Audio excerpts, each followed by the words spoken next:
How's it going, everybody? It is with a heavy heart that I have to say goodbye to the Oz Roosevelt today.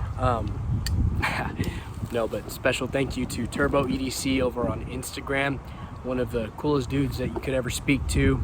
He knows what he's talking about, and he sent me this beautiful folding knife called the Oz Machine Company Roosevelt, and I got to hold it ever since Saturday. You guys saw my unboxing. And it was a good thing. I really liked it. I've tried to do as much as I can with it within, the realm of the word is escaping me right now, but within the realm of reality or so. So what can I say about a knife that I've carried Saturday, Sunday, Monday, Tuesday, Wednesday, Thursday, Friday? 6 days, sorry. 6 days. Not a lot. I don't feel comfortable giving a full review, so that's not what's going to be going on here. I will give you a 6-day impression. That's what I feel comfortable doing of this Oz Machine Company Roosevelt. And yeah, let's get into it. So the ergonomics on it are absolutely fantastic. It is the perfect blade length, the perfect handle length in my opinion. I could fit an extra pinky or two on the back end because you get this forward finger choil that's really just like made to be choked up on. So there's not really any other grip. You can obviously do a pinch grip or something like that. You can do a reverse grip, and it's okay as a comfort thing. I haven't cut anything with it in that way. The magnet cut on it has been awesome. I will say it passes the High Winds EDC pocket sweat challenge. So I am notorious for rusting through certain steels on things like Oz 8. I've rusted through S30 VN, S35 VN. I haven't rusted through S45 VN. Thank you, Umnumzon. I have rusted through a 20 CV, no, an M390 on a Chavez 229. So that's a very corrosion resistant steel, and I still had little rust pits from carrying it all day on hot summer days. So it's a challenge, but this magnet cut, it passes. And this would be the side that it would appear on, right up in this line where the handle meets the handle is not covering the blade. That's usually where it would be, and so far nothing. So really good. It's been a really good slicer. I've only ever had to strop it, and I think I might hone it before I send it back, just to be courteous. The Zirconium, it's just gorgeous. I love the accents on this thing. Back spacer, pocket clip, action is great. It's a little gritty right now. I've carried it all week, every day, from sun up till when I wake up, all the way towards the end of the day, and to where I get in my pajamas. I'm carrying it those times as well. You guys saw me do a little bit of food prep. You guys saw me cut a little bit of red hose. So it's a really, really good knife. I can say with confidence that in the future I will be looking for one, and I think that is the takeaway from this whole experience. Is it scratched an itch I didn't know would be there, because I do have other knives. I have a Koenig Arius. I have a CRK Umnumzon, and I thought I was content, and I am content with my collection, but this puts a whole new fire under me and a whole new enthusiasm, which I knew it would. I knew it would. I had high hopes. The hype train is very real. I don't think I'll buy a secondary one. I'm going to be doing the lotteries just like the rest of us, always trying to hop on a lottery and win, but get it at table price. So yeah, this thing is very beautiful. I love the handle material. It's so lightweight and it's perfect. How did I carry it? I carried it in pocket all week. I did get the new Triari, but in the Triari, even in my Instagram photos, I didn't really show it off a lot this week because Rosie was the main point, but I did have this Pena Apache slip joint that I'm carrying in my Triari on my belt. And yeah, so goodbye, Oz Roosevelt, and until I meet another one again, it's going to be a long time coming, but it will be coming soon. I hope.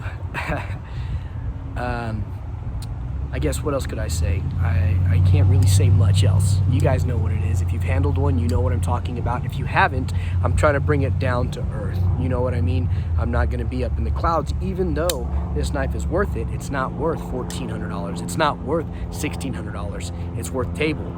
I might argue that it might be worth $1K, but even then, no. Even then, that's like a hard pass. The only reason why I could say that, because in terms of how I would acquire it, I wouldn't be able to just drop 1K. What I would have to do is what I normally do is I'd have to offload a knife or two on the secondary market to cover the costs. And I feel like that's a very realistic thing to do. I don't want to pour more money into knives, especially since I'm kind of up at the upper echelons. What I would have to do is I'd have to offload an Arius, I'd have to offload a Pena, I'd have to offload a ZT or something like that in order to get to that 1K, to have that, what would you call it, expendable income. You know what I mean? Yeah. But no, definitely not worth it at, definitely not worth it at $1,600. I'm sorry, y'all. I'll be checking in with a bunch of different people. I'll be keeping my eyes open. If you guys have any leads, I'd be more than appreciative. If you guys have one that you'd be more than willing to sell me at a reasonable rate, I'd be absolutely over the moon with that. But you guys let me know what you guys want to. This is where I'm going to get into the subject. We're 6 minutes in, and I'm going to ask a question. I'm going to pose a question to you. What is gear nirvana to you? Like, what is the peak of knife? Like the one that won't get away, the one that you will. And I'm not talking about Grails, because I've had Grails. My first Grail was a Benchmade Anthem, and I sold that whenever I found out I was having my first son, my firstborn. And I got rid of it because there's no point in me having this, and here I am with the Arius, you know. So there's, I contradict myself a lot, and that's okay. You know, we're all human. Things actually end up working out after you try to undertake some sort of responsibility. Things work out in the future. So anyways, that's a whole other thing. But gear nirvana, when is it that like you look at what you have and this is it, right? Like, this is it. I've had my fill. I can pursue something else. Because don't get me wrong, my friend Turbo EDC, the guy who lent me this, his enthusiasm comes from the chase. He's constantly getting a new knife. Same thing with my friend Texas EDC, tx.edc. What they do is they have a knife, and they're like, all right, this is good, I get to experience it, and then the next thing comes up, and then the next thing, and they enjoy that part. That's the enthusiast part of gear collecting, knife collecting and trading and selling and stuff like that. Me personally, I feel like, to answer my own question, gear nirvana, I'm pretty set on a lot of things. I'm pretty set on my leather gear. I think I'm good there. Pouches, I don't have pouches. I don't really subscribe to that thing. But leather gear, like holders, leather holders, organizers, and stuff like that, I'm content there. I don't necessarily need anything. The Triari was like my epitome. Like, that was the upper echelons of what I wanted. As far as like prize and stuff, I got what I need, but I have a friend who's gonna sell me a Lynch Northwest, so that's cool. Shout out Shenanigans EDC.